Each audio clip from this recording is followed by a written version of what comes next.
What if I went full Apple? Complete Apple maxing. Would that really be the dream setup? Well, first of all, I'm never saying the word maxing again, sorry about that, but this is the setup. I basically have the entire Apple store on my desk. I may be missing a couple.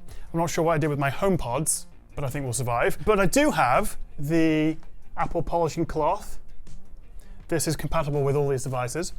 And I think I get extra points for this, an Apple TV Plus Severance mug, which you can't buy. Hopefully that's worth a thumbs up and a little subscribe if you haven't already. So the question is, does this ultimate Apple setup make me A, more creative, B, just generally more productive, and is it the ultimate setup? Or would it be best to switch a few things out for some alternatives? Well, let's find out together. But first, let me give you a bit of a studio tour.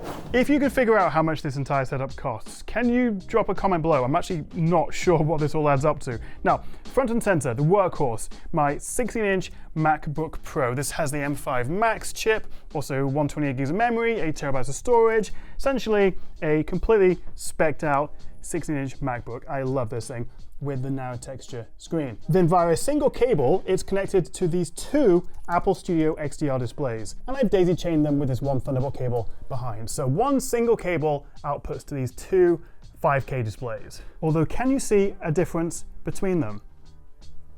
This is the standard glass. You can see my reflected studio light there. This is the Nano Texture. Look at the difference of that. You can also see my skylight up there. Gone. The Nano Texture does cost extra, and I know some people do prefer the more glossy standard glass, but take it from me, as someone who's been using it side by side, get the Nano Texture. It's absolutely worth it. I've also got it on my MacBook Pro here as well. I absolutely love these displays. We've got some terrific built-in speakers, built-in webcams. The only problem is, well, A, they're very expensive, and 2, they really are meant just for Macs. There are no physical controls on here, so if you use it with a Windows laptop, you can't actually change the brightness and a whole bunch of other stuff. So really, these are just meant for Macs. Magic Keyboard with Touch ID, Magic Trackpad or Touchpad. I prefer this over the Magic Mouse. We've got the Apple Vision Pro M5 headset, so this is the updated version, although the only way you'd know from the outside is because you have this top strap as well. Oh, and back here we've got the very cute Mac Mini. I love this thing. It is so small, it is such good value. I think one of the absolute best Apple products you can buy right now. And next to it, its big brother, the Mac Studio. This currently is the top spec M3 Ultra Mac Studio, which is an absolute unit. Although really this, and imagine there's an iMac there, they're all due an update to M5 chips, which we may see in June. Then on the audio side of things, we have the AirPods Pro 3. I take these absolutely everywhere with me. And also the new AirPod Maxes with the new colors, the USB-C port, which actually supports lossless audio. The new H2 chip adds some other smarts that you get with the AirPod Pros, but I still think a bit too expensive for what they are. So that's the new AirPod Maxes. Over here, 13-inch iPad Pro, M5, Apple Pencil, Magic Keyboard. My question to you is, if the MacBook Neo can run full-fat Mac OS on a A18 Pro chip, then why can't my M5 MacBook Pro? The main selling point of this is the fact that it's a touchscreen, you've got the pencil support, and also mobile apps if you prefer. I absolutely love this thing. It's also got the Nano Texture screen, but I just don't know what to do with it except for watching YouTube and movies and doing a bit of doodling sometimes. It's so overpowered, but still held back by iPad OS. Anyway, we'll talk more about that in a second. We've also got the iPhone 17 Pro, the 17, which I think is the one to buy. This is by far the best value iPhone. The Air, which I still think is underrated as well. I just love the design of this thing. But that is the current iPhone lineup, including, of course, the Pro Max, which is my daily driver. You can tell because I've dinged it quite a lot. And I can pop it on this little Belkin wireless charger, 3-in-1 jobby there. And so that is the setup. Although, you know what? This Vision Pro, even the new one, is actually cheaper than this monitor, the Apple Studio XDR, if you go for the height and tilt adjustable stand and the Nano Texture, which either means the Vision Pro is actually really good value, or these monitors are far too expensive, and I think it's probably the latter. It is an interesting alternative though. I can connect it to my Mac and then have the screen in front of me. I can make it any size I want. I can go wide, ultra wide, completely replicating this dual 27-inch monitor setup, but without the bezels in the middle and, you know, paying half the price. And it does genuinely feel magical to use. There's nothing else quite as technically impressive as this. From the image quality to how you interact with it, the UI, and just simple things like even when I'm in the full virtual mode, it recognizes the keyboard in front of me and lets me see it. And it has got much better with updates over time. It's not for everyone. It is expensive, it is a little bit uncomfortable, your face feels a bit red and your hair's all flattened afterwards. But there's also nothing else as good as this out there right now. So credit to Apple for giving us the option. Thing is, why are we so invested in this Apple ecosystem? Why is there so much hype? Oh, it's a lifestyle company, it's not a technology brand, and Apple are very unique in a lot of ways. Their heritage, Steve Jobs, the way they market their products. I mean, what you doing on your computer? What's a computer? But looking past all that fluff, my journey with Apple is, well, it's fairly recent relatively. I always used to use Dell XPS laptops and Samsung phones or HTC phones back in the day. But then what transformed it for me was this. Not the M5 Max MacBook Pro, but when they switched to Apple Silicon for the first time with the M1, the M1 Pro, the M1 Max. Hey guys, I'm Tom the Tech Chap, and this is pretty special actually. This, along with the new MacBook Air, is our very first taste of Apple Silicon in a laptop. This is just the start of their 2-year transition away from Intel. And because the M1 allowed me to have basically full performance on battery, so I could edit my videos while on trains and planes, because I got such good battery, the screens were fantastic, it was a real seismic shift in the laptop world. And so I bought the MacBook, and then I thought, well, maybe I'll get an iPhone to go with that. And then you get the iPhone, and you're like, well, you know, what works well with this? AirPods. And then you think, oh, maybe an iPad can replace the laptop as a more portable option, which in theory it can, but obviously, as I say, you're still limited to iPad OS. And actually, even take the iPad Air 13, you add the pencil, you add the keyboard, it becomes quite a bit more expensive even than the MacBook Air M5. So you really have to want a touchscreen and to run mobile apps to buy an iPad, as much as I do love these. It kind of all stemmed for me from the Apple Silicon, the M1, then we had the M2, the 3, the 4, the 5. And the problem Apple's been facing over the last few years is there just hasn't been enough reason to upgrade, particularly in the laptop department, because it's just been so good. You're probably fine with the old one. So that for me is how the ecosystem develops. You start with the one product. For me, it's the laptop that transforms your workflow. For a lot of people, it's the iPhone, then they get the headphones, then they get the iPad. And for most of us, these very expensive monitors and very expensive Mac Studios are overkill, and M5 Maxes. 99% of us don't need that. What we do need is either a Mac Mini, which as I say is due a bit of a refresh, but still exceptional value, performance, and this is the cutest form factor as well. This is one of my favorite products, as is the MacBook Air. This is the M5, although I still maintain if you can get last year's one, or even dare I say an M2 Air for a cheaper, then that's probably a better buy, because this is just incrementally better, but still probably the best all-round laptop you can buy. But what I think is an absolute game changer, well, it's over there, let me just grab it. This is the MacBook Neo. It's $599, 600 quid, and obviously 100 less than that if you're a teacher or you're in education. That applies to most of these, by the way, those teacher discounts. But even if it's running an iPhone chip, and even if it's only got 8 gigabytes of memory and blah, blah, blah, this is by far the best laptop you can buy at this price point. I compared it to some of the Windows rivals, and yes, while they may have slightly better specs in some regards, factoring in performance, the keyboard, the touchpad, the display quality, the webcam, the speakers, the support you get from Apple, but you can go into a store, you got Genius support, the trade-in offers, how well it works with the rest of the ecosystem. These are not for everyone, but for students, for your parents, as your kid's first laptop, as just a travel companion. For $599 is very difficult to argue with the value. But as well as having a good range of products, what fundamentally makes them good products, at least in the past 5 years or so, is this Apple Silicon. The fact that Apple makes the chip, they make their own software, whether it's iPhone OS, iPad OS, Mac OS, Vision OS. They then design and build their own hardware. The complete vertical integration of product, software, chip, silicon, it's very difficult for other brands to compete with that in terms of ecosystem, efficiency, battery life, performance. Also the fact that you've got, continuity and sidecar and AirDrop and iPhone mirroring and all those lovely software features.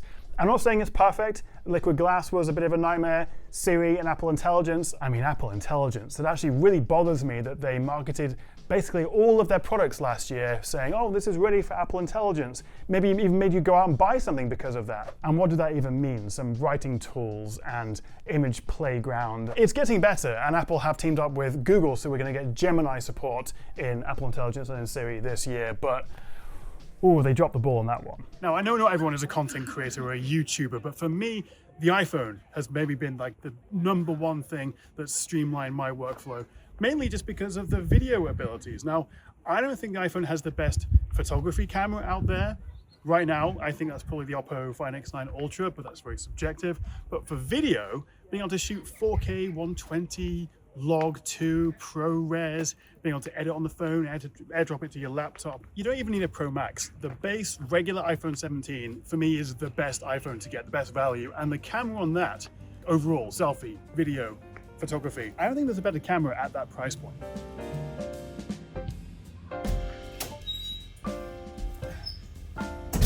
Now, I pay an awful lot of money a year for my Adobe subscription because I do use Premiere Pro, I use Lightroom, all the Photoshop, Adobe Creative Suite. But actually, before I talk about that, I should mention I'm recording this on the webcam of the Studio Display XDR. In fact, let me show you my point of view. We've got edge lighting here. This is just a QuickTime movie recording from this camera. Hello.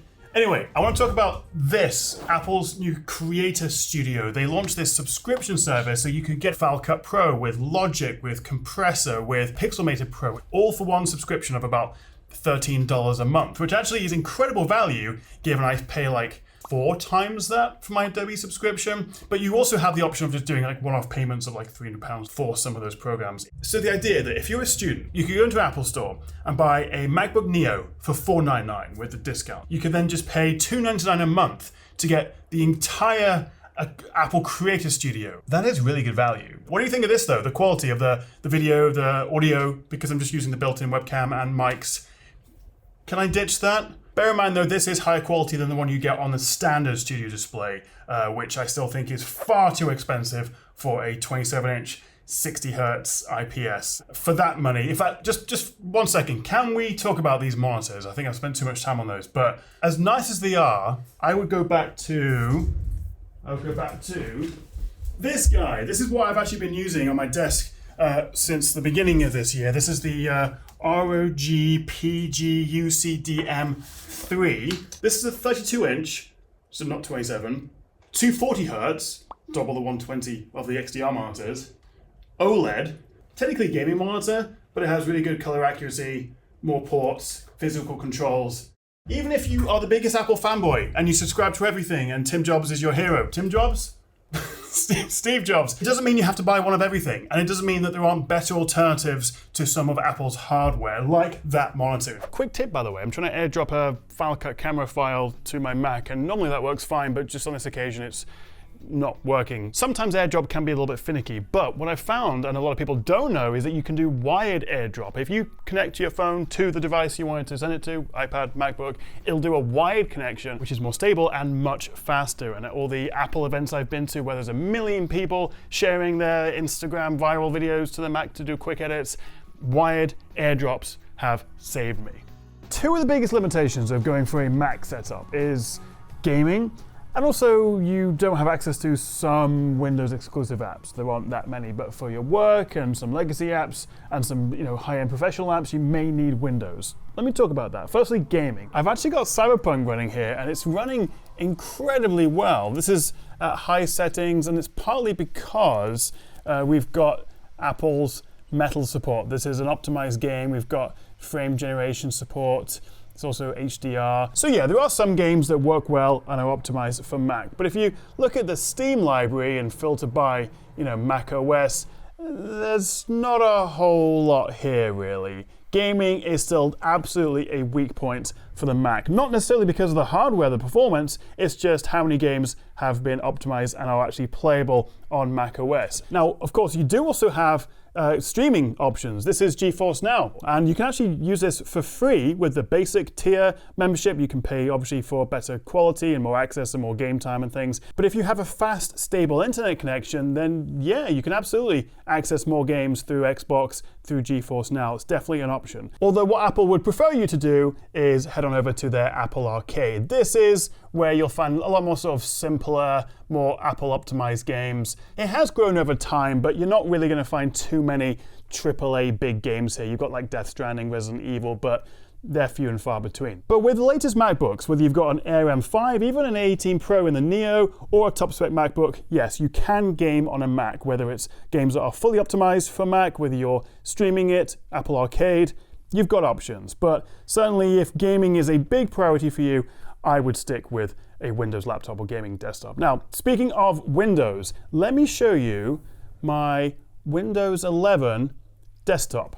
This is genuinely Windows 11 Pro running on my Mac. In fact, if I just take out my cable here just to prove it, it's running through Parallels. There you go.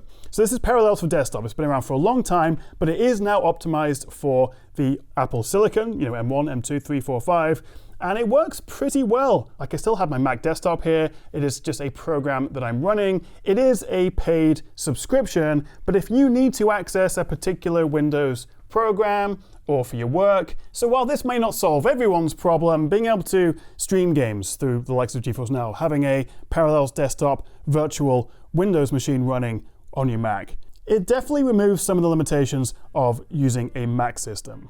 But let's be real, the ultimate Apple setup is probably this plus a desktop gaming PC, if you can afford all of that. I think that's the moral of the story. The dream Apple setup does not just include Apple products. It's this plus a gaming PC, plus maybe an Android phone for photography, plus maybe a gaming handheld like a Switch or an ROG Ally.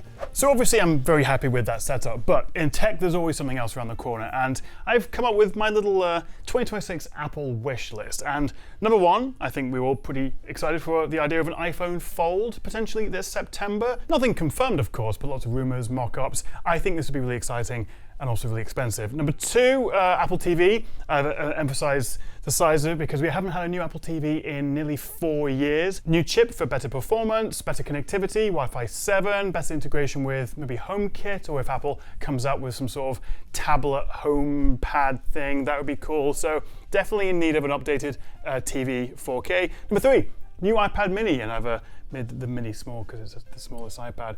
This is definitely due an upgrade. I love the form factor, the size of the Mini, but I think it's too expensive for what you get right now. Number four, I'd like to see an M5 upgrade for the Mac Mini, Mac Studio, and the iPad. I'd also love them to do a 32-inch version of that display XDR, like the Pro Display XDR. We had it before, they've basically discontinued that. You know, 6K resolution, 120 Hz. The latest MacBooks, the Pros, support Thunderbolt 5, so I suspect that bandwidth is possible, so I'd love to see that, although of course it'd be like $10,000 or something. Number six, MacBook Pro M6. There are some big rumors around a proper design refresh for the next generation MacBook. Obviously, we've only just had the M5 Pro Max laptop, so while some people think this may be coming this year, I wouldn't be surprised if it's 2027. But OLED screen, M6 Pro Max, and also a redesign. Very excited for that. And then lastly, just a thank you. This has been a pretty long video. It's taken me a while to get all this Apple set up together. Hopefully you enjoyed it. If you've got any thoughts, questions, feedback, drop a comment below. And also let me know if you'd like me to try this with any other brand, like a full Samsung or Asus setup, perhaps. Would that be interesting? Thanks for watching, guys. I'll see you next time.